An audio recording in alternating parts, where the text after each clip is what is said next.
and Michigan's best. And I'm excited to continue our series, Crafted in Michigan, brought to you by Founders Brewing Company. I've got a really cool guest with us right now who's been doing some great things for the music industry here in Michigan. I'd like you to welcome Elle Lively to our show, who is the executive director, is that what I should call you, Elle, of the Michigan Music Alliance. You sound so professional, Elle. Thanks for having me, Amy. I'm so glad that you're here. You know, Founders has been focusing on awesome groups, businesses, organizations across the state that are doing good things across Michigan. And when I came across the Michigan Music Alliance, I was really excited to see what you're doing, because our musicians are hurting so badly right now with the closure of performance venues.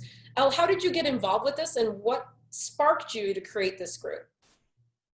Yeah, it was actually born exactly a year ago. We had the Music Industry Roundtable at Third Coast Recording Company, and it was just a random event I threw to kind of gauge interest in something that would bring people together to talk about the music business in our area and just build some camaraderie. And out of that event, which was awesome and like a giant group therapy session, the Michigan Music Alliance was born, and we broke up our free music business education programming into a series of sessions that features local experts on different specific topics about the music business. So last year we did all of those events. We did some songwriting workshops and had a lot of fun. And then when coronavirus hit, we immediately retooled and started the Michigan Artist Relief Fund, which has raised over $40,000, I believe, at this point, and helped countless musicians so far with a small one-time grant. When unemployment took so long, it kind of gave people the extra boost they needed up front there. That's incredible, $40,000 to support musicians across Michigan. I absolutely love that story. Elle, what is your background? Are you a musician yourself? I am, but I don't play professionally. I'm the former tour manager for the Accidentals, and I've been tour managing indie bands of sorts for a few years now, as well as doing consulting for bands in the West Michigan area in particular. So you definitely have your finger on the pulse of musicians across Michigan. We love the Accidentals here at Elle Live. They're one of our favorites. Those guys are so fantastic. How lucky for you that you get to manage their tour. It was fun. They're an awesome group. Well, I like that the group, so I guess I had thought that the group had started post-pandemic, but you guys actually were getting together before the pandemic to do some stuff to support musicians. Talk more about that. We had some great support from community leaders right off the bat, like John Sikovitz and WYCE, and a lot of venue owners and promoters.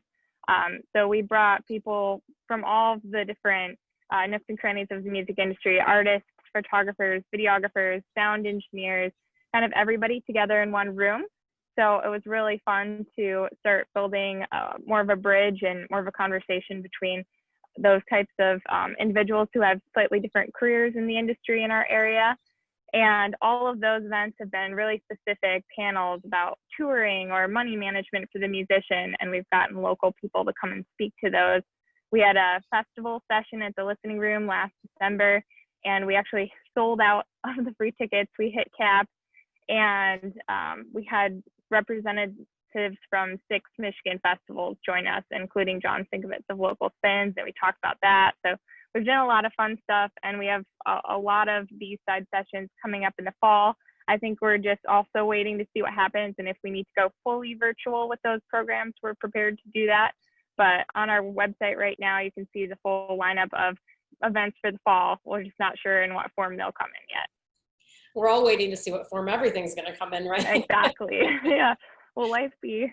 Yeah. Exactly. Well, Elle, I like that you are bringing together all the other people that are involved in the music industry, because I think for those of us who aren't involved in it, we think of the person who's on the stage, maybe singing the song, playing the guitar, and we forget about the sound engineer, the videographer, and bringing them into these conversations is so very important, isn't it? It is. It's crazy how many production-based people live in the Grand Rapids area and Detroit, and there are so many people who work behind the scenes to make the events that you see happen. And it's not just the performers that are now out of a job, it's the booker at the venue, it's the sound engineer. There are so many more people impacted by the hit that the entertainment industry has taken. So it's been interesting to really see everyone kind of adjust and retool and find their new spot for the moment, and just wait to see what happens next. Yeah, my heart goes out to musicians and the whole industry, because I come from the restaurant industry, and so I know the devastation that we've seen on that side. Yeah. But I think that for a lot of people in the music industry, at least from what I've seen, it seems like a lot of people are kind of independent contractors. So there is no real fallback, a safety net really for people, right?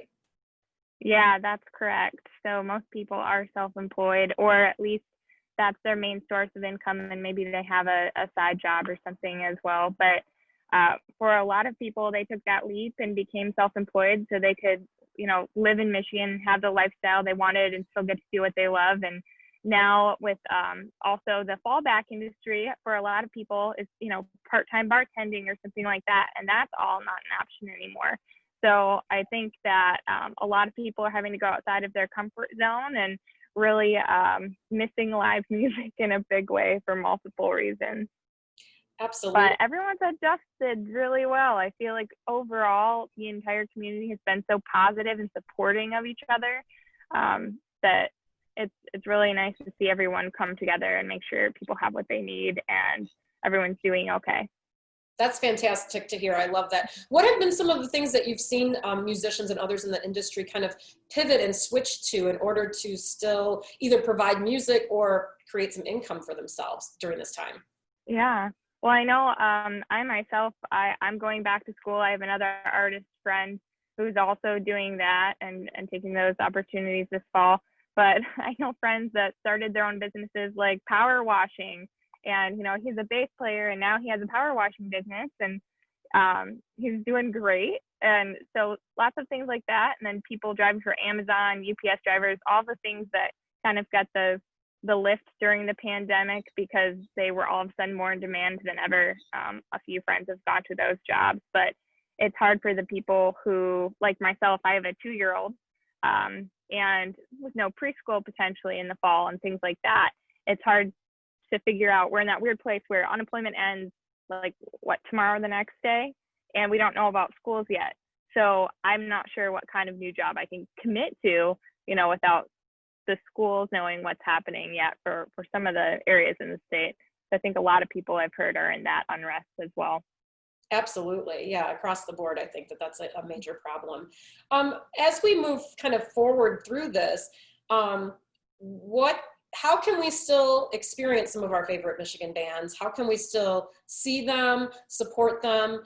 Maybe in addition to the Michigan Music Alliance, which we will talk more about your specific program there, but how can we support them during this time, like just to hear their music and things? Yeah, there are so many different ways to support your favorite Michigan artists right now, and also the venues and the radio stations and outlets that help get the word out about those, like WYCE, for example. They do so much for local music in our community, and they need our help right now too. But for individual artists, Bandcamp is doing this really cool thing where if you buy their music off of Bandcamp on a certain day of the month, I believe it's on Fridays, they donate the proceeds directly to the artist and don't take their cut as they normally do, like most streaming services. You can also buy merch from artists and donate when you're watching their live streams. And Local Spins has a great calendar, as do you guys, of live streams for artists. But Patreon is another big new one. You can find most artists on Patreon now, and it's a great way to get involved in the community in a really different way and a more personal way with the artist. So a lot of people are doing that, but merch and Bandcamp and streaming and all of that is more essential right now than ever, going back to the physical versus the digital things. And as you know, live music is creeping back in a little bit with socially distanced shows. So I'm curious to see how those continue as we go down the path more. Yeah, me too. I'm intrigued by some of the things I've seen, whether it's like parking lot concerts or out in a field where people are socially distanced. I saw that a friend of mine did a driveway concert the other day, which I just think is fun Yeah. and kind of a different way to do it. Obviously, we want to get back to the venues as well and support them, but until then, Mhm. this is kind of cool. So let's talk now specifically about Michigan Music Alliance, because you guys have come up with, that's crazy, $40,000 to donate back to the musicians. How have you raised the money, and then how are you dispersing it? Well, when we decided to do the fund, we immediately launched a GoFundMe, and that was the primary source of our donations, and those came in from people all over the world, and it was insane to see that so well received, and how many people wanted to really show what Michigan music meant to them, and how deeply they care about the artists here and what they're going through. So that was really, really neat to see. And we did a special 4-day live stream event. It was kind of almost a streamathon where we had over 100 Michigan artists perform. And all of those videos are still up on our Facebook page, so people can go back and find their favorite sets. We've got everyone from Seth Bernard to the Accidentals and all kinds of different Michigan groups who participated in that 4-day event. So that was really cool as well. So you can still watch the videos, and then you can also still Of course. donate if you want to do that, right? Yep. Right now we have closed applications for the fund. And in this fall, when we kind of see what the landscape is, that fund will retool. So I would expect those applications to open again in September. Oh, very good to know. I love that. What can we expect next out of the Michigan Music Alliance? I'm sure a lot of it depends on what happens here in Michigan during this weird time, but what do you have on your plate kind of coming up, Elle? Yeah, we've got a couple of events coming up. One is a virtual event with Diana of the Moxie Strings. She's a Chelsea, Michigan native, and she'll be doing a Q&A live stream about her gear, how the pandemic has affected touring, which is her main gig, and just kind of checking in with everyone's mental health as well, and talking about what's going on. So that is going to be live on our Facebook page, and that is August 14th, I believe, or I'm sorry, 17th, August 17th, live on our Facebook page at 8 p.m. So you can chat with Diana on there.